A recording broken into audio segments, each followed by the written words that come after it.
All right, y'all, I found the rest of it, and this is a little context clue because I don't want to forget. But basically, with the first half that I already read, 2 points. One, I missed one of the points that the paper had to involve and have was equality, and that's why I mentioned equality and just getting like not fair treatment, because that's what equality is all the opposite of what equality is all about. So that's why I mentioned that. But let me keep going because I found the rest of the paper, but I didn't get to send it to myself. But good thing I downloaded it.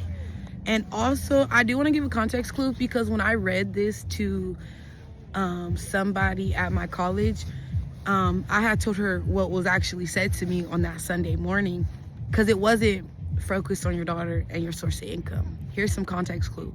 The person that called me that day works at the college and didn't want that to become a thing for her very valid reasons. But at the end of the day, like I said, I was never doing this. Well, I never said it, but I was never doing this to get the approval of the college or like no disrespect, nothing.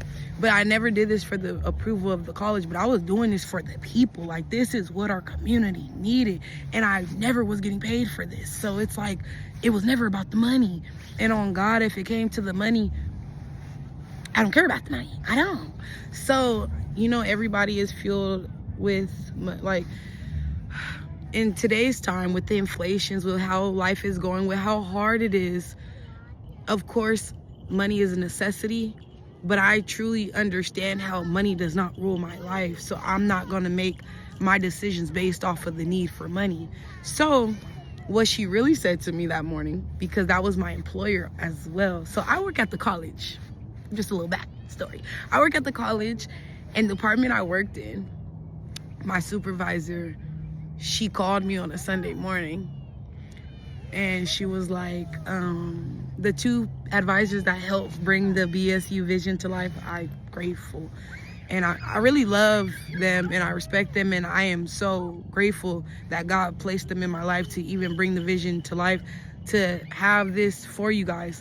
But the 2 people that helped bring the vision to life, she mentioned their names, and she was like, see if they could give you a job. First of all, they're professors, both doctors, by the way, let's give them their credit, but they're professors at the college. They don't have a department that they have staff under them. They're just professors. Not just professors, they do a lot in the community, co-advisors, all that. But her comment was like contradicting, and it was like, it gave like, if you want to follow through with this, you're not gonna have a job here. So I told her, like, I'll get another job. And she was like, oh no, I'm not saying it like that. But that's how passionate I was about the thing, that before I stopped the mission that God wholeheartedly put on my heart, I will remove myself from this position. It was never about the money, because the money was mentioned multiple times. So there's something called DIE. It's with like ethnic studies, special programs for African Americans, Latino X. Like, there's different stuff that they have their own budget for this type of demographic of people that they're supposed to cater and service to. And when, you know, the new presidency and all the political stuff was going on, that was on the chopping block. Ethnic studies and special programs for African Americans and Latino X, are Black and brown people. So I understand how she didn't want the pushback from me starting a BSU to potentially put in danger the other program that was also African American type of program. I guess it was on some like, either I don't want us to get cut because of your pushback you're doing, or I don't want less funds to come our way because now the pie has to get split between y'all 2 because we all fall under the African American umbrella. I understand that, but like I said, I was never doing it for money. This is a club. What she was talking about is a whole transfer program that actually gets funds from the government. My club has nothing to do with no money, and on God, how much money I've already like came out the pocket for this club, I can't stress it enough. It was never about the money. But I just wanted to give y'all some context clue that when I said, like, she said, worry about your source of income, I kept it short because there was a word cap of how many words I could put in the paper, and I didn't want to use too much words to explain what she actually said. And I didn't want to get pushback with what she actually said. But so now I'm at a different department. By the way, I didn't lose my job. God gonna make a way, because if there's a way, there's a will, and God got the last say so. So I didn't lose my job, but the other department that I actually work in now, someone I admire and a coworker of mine has said, like, that's your truth. Speak your truth. Like, if that wasn't said, say exactly what was said. And I was like, for the scholarship purposes, I don't need to say it there, but I have a whole platform where I will speak my truth and nothing but the truth. So back to the paper, I just wanted to give y'all some back context, and we will be doing this in part 2. So if you see this, go look for the other video, because there is a part 1. All right.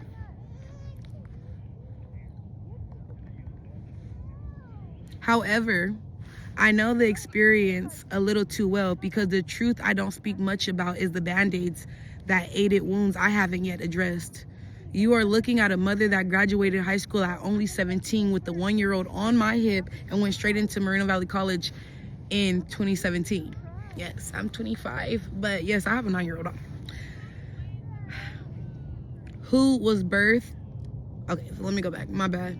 You are looking at a mother that graduated high school at only 17 with a 1-year-old baby on my hip and went straight into Moreno Valley College in 2022. I don't know what I'm talking about. Let me go back. I'm so sorry, y'all.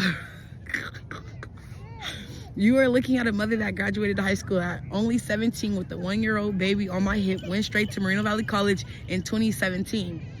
Who was birthed by a mother that didn't go past the 8th grade, ended up on drugs, and gave me up at the age of 12. These have been experiences that shaped my identity for the better, because I remember days at only 8 years old begging my mom to take me to school vividly, remembering my love for school and education.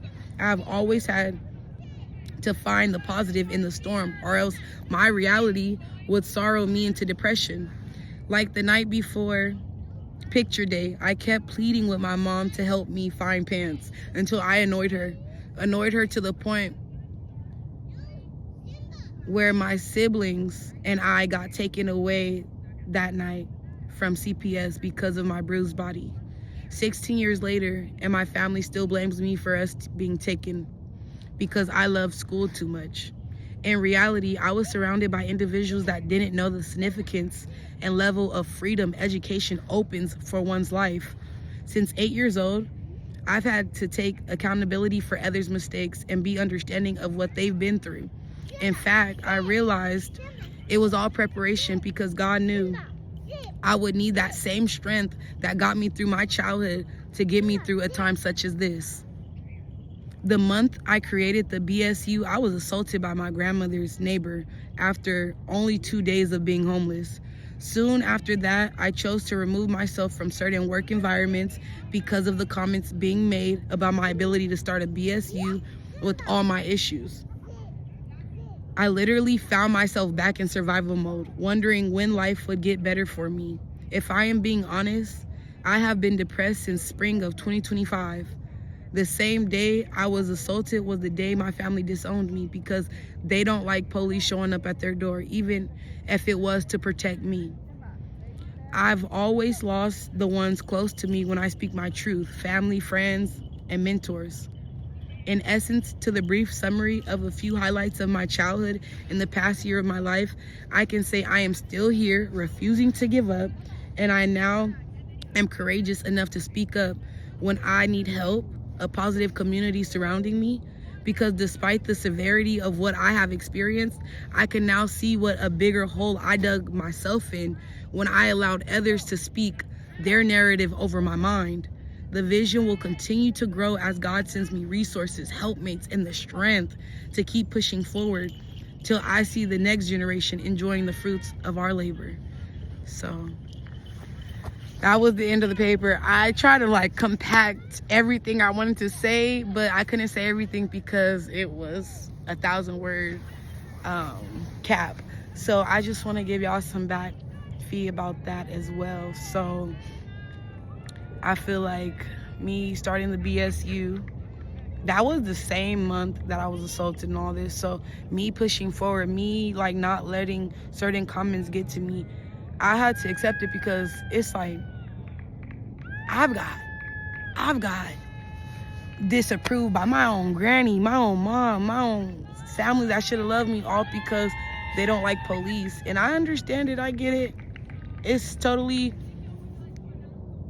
cool because it shaped me, it molded me, it made me a better person. And I just want to tell somebody that's going through a hard time, speak your truth, despite who it might offend, despite who might get a little upset about it. At the end of the day, you don't know what words that, like, you getting through your hardship and sharing that with somebody else might be what they need to still see the light at the end of the tunnel. Like, okay, better days are gonna come. Okay, this is gonna make me stronger. Okay, this won't break me. Especially with the story, like with me telling people like, oh, like my faith in God.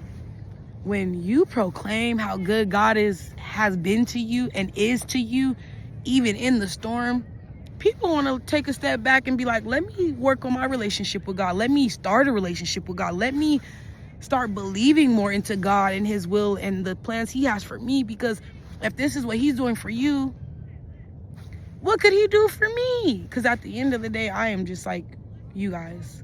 I am not better. I am not higher. I am not more favored. We're all highly favored and forever blessed. If we start calling on God, especially when it gets difficult, you guys are going to see all you need is God.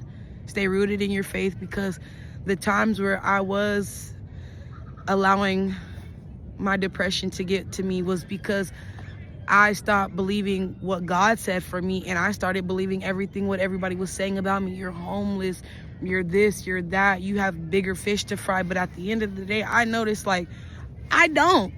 God is frying them fish for me. So, y'all, please continue to push forward. Please continue to speak your truth. Continue to do what God designed you to do. If that is motivational speaking, if that is creative writing, if that is acting, singing, whatever gift God gave you, use it. Because I know when I go watch my friends perform that are artists, their singing heals me. We're in community, we're in fellowship, we are enjoying what God has done for all of us in the same room and just doing it together. That is all what God wants for us. Fellowship, community, and love thy neighbor, despite how difficult they may be, despite how difficult your life may been. Smile through the storm, dance in the rain. Better days are coming, and it's only up from here, because at the bottom of the barrel, the only thing you can do is go up. So y'all, rise and shine, and remember the light that's inside of you and who placed it there. God. So y'all have a beautiful one, and check out part 1 if you haven't.